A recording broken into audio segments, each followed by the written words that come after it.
महाराष्ट्र के पंढरपुर में एक वैष्णव भक्त थे, उनका नाम था त्रिलोचन दास। अपनी युवावस्था में ब्याह के बाद उनको कोई संतान नहीं हुई, तो पंडरीनाथ भगवान को त्रिलोचन जी अपना पुत्र मानते थे। किसी वैष्णव संत की उन्होंने कथा सुनी, उस कथा में गौ ब्राह्मण संत सेवा इसको सर्वाधिक श्रेष्ठ जान करके उन्होंने संत सेवा शुरू कर दी। जो लोग दर्शन करने जाते थे सबको बोलते थे प्रसाद पाइए, प्रसाद पाके जाइए, प्रभु प्रसाद पाके जाइए।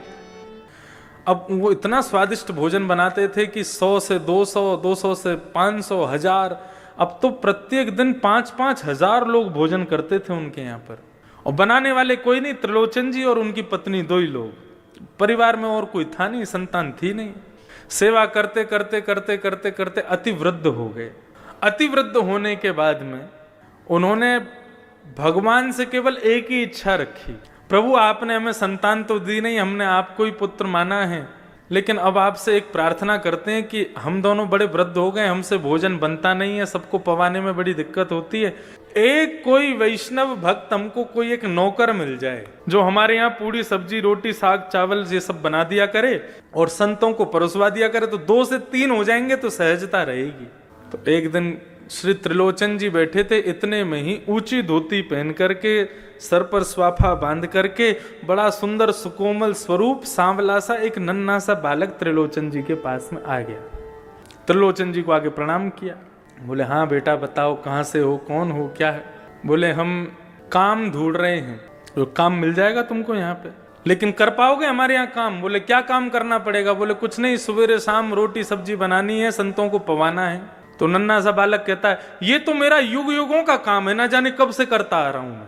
संत गौ ब्राह्मण की सेवा तो मैं जाने कब से करता आ रहा हूं। त्रिलोचन जी उसको देख के कहने लगे अभी तुम 6-7 वर्ष के तो दिखते हो और तुम कौन से जमाने से करते आ रहे हो? अब वो कैसे बता मैं, वो तो भगवान है, भगवान तो हमेशा से गौ ब्राह्मण संत सेवा करते आ रहे हैं। त्रिलोचन जी हंसने लगे। बोले अच्छा नाम क्या है तुम्हारा? बोले मेरा नाम अंतर्यामी है। बोले वाह बड़ा बढ़िया नाम है। तुम्हारे माता पिता कौन है? बोले मेरे कोई माता पिता नहीं है। बोले अच्छा हमारे यहाँ काम करोगे? बोले कर तो लूंगा, लेकिन शर्तें हैं मेरी। त्रिलोचन जी बोले क्या शर्तें हैं? बोले सबका भोजन मैं बनाऊंगा, लेकिन मेरा भोजन आपको बनाना पड़ेगा। सबके लिए भोजन मैं बना दूंगा, लेकिन मैं अपने हाथ का बना हुआ भोजन नहीं पाता। त्रिलोचन जी बोले ठीक है, छोटा सा बालक है, छोटा सा इसका पेट है, 2 रोटी में पेट भर जाएगा। दूसरी बात, बोले एक और शर्त है। बोले क्या शर्त है? बोले कि हम 2-4 रोटी नहीं खाते। बोले कितनी खाते हो? बोले 2 सेर आटे की रोटी खाएंगे हम। अब त्रिलोचन जी की पत्नी कहने लगी सेठानी जी, बोले कोई बात नहीं, पूरे दिन में तुम सबको हजारों लोगों को पवाओगे, 1-आध सेर आटे की रोटी हम तुमको खवा दिया करेंगे, कोई बात नहीं। बोले एक और शर्त है। बोले तीसरी शर्त क्या है? बोले तीसरी शर्त यह है कि हम जितना भी खावें आपको खवाना पड़ेगा। कभी अगर ये बोल दिया बहुत पेटू है, बहुत खाता है, तो मैं छोड़ के चला जाऊंगा, मुझको कभी टोकना नहीं।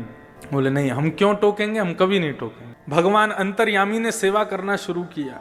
कड़ी बनाते हैं, सब्जी बनाते हैं, खीर बनाते हैं, पूड़ी बनाते हैं, रोटी बनाते हैं, अकेले बैठ करके बनाते हैं और सब संतों को पवाते हैं, सबको पवाते हैं। सब लोग अपनी उंगली चाटते रह जाते हैं, ऐसा स्वाद।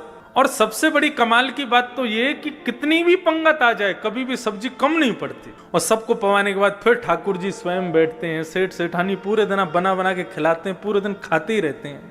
रात्रि में अपना भोग आदि से निवृत्त होकर फिर मालिश करते हैं, तेल लेकर के त्रिलोचन जी के पैर दबाते हैं, हाथ दबाते हैं, शरीर की पूरी मालिश करते हैं। वर्षों से सेवा कर रहे अंतर्यामी भगवान, उनकी सेवा से त्रिलोचन जी की वृद्धता चली गई, बिल्कुल युवा जैसे दिखने लगे। आस पड़ोस के सब लोग कहने लगे, बोले महाराज तुम्हारे यहाँ बढ़िया नौकर आया है, तुम्हारे दिन बदल दिए, देखना बुढ़ापे के बाद युवावस्था आ गई तुम्हारी तो। लेकिन सेठ जी की पत्नी को सब कहने लगे सेठ जी पर बड़ी कृपा की है तुम्हारे सेवक ने, लेकिन तुम अभी भी वृद्ध हो, तुम अभी भी बुढ़ी हो, क्यों? बोले सेवा इनकी करता, हमसे तो करवाता है वो, पूरे दिन रोटी बना बना के खिलाना पड़ता है उसको, बहुत पेटू है, बहुत खाता है। जैसे ही ये बात कही है भगवान अंतर ध्यान हो गए। शाम का समय हुआ, त्रिलोचन जी और उनकी पत्नी ढूंढ रहे हैं, बेटा अंतर्यामी कहाँ हो? पूरा घर खोज लिया, कक्ष खोज लिए, गली खोज ली, मोहल्ले खोज लिए, लेकिन नहीं मिले। इतने व्याकुल हो गए। अपनी पत्नी से पूछने लगे, तुमने कुछ कहा था क्या उसको? बोले नहीं, मैंने तो कुछ नहीं कहा। तो फिर कहां गए?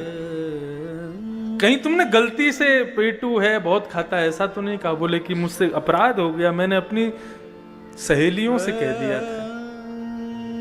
ओहो। बस उसी बात को ध्यान करते हुए भगवान के मंदिर में गए। श्री पंडरीनाथ भगवान ईंट के ऊपर खड़े हैं, दोनों भुजा रख करके। त्रिलोचन जी रोने लगे, भगवान के चरणों में प्रार्थना करके बोले, आपने संतान नहीं दी, हमने स्वीकार किया। आपने परिवार नहीं दिया, हमने स्वीकार किया। लेकिन आपकी कृपा से एक वैष्णव भक्त नौकर मिला था हमको, अंतर्यामी। हमसे अपराध हो गया, वो हमें छोड़ के चला गया। प्रभु, हमें कुछ नहीं चाहिए, हम जीवन पर्यंत उसको देख देख करके जी लेंगे, लेकिन कृपा करके उसको वापस बुला दो। ऐसा कहकर के त्रिलोचन जी जैसे ही रोने लगे, भगवान से देखा नहीं गया और सामने खड़े हुए पंडरीनाथ भगवान ही अंतर्यामी के रूप में प्रकट हो गए और सेठ जी को अपने हृदय से लगा दिया। बोले, गौ ब्राह्मण संत सेवा के लिए कोई सेवक आपके घर नहीं आता है। यदि संत सेवा में किसी की अति निष्ठा है तो उसको मेरा ही स्वरूप मानिएगा, वो मैं ही आया हूं।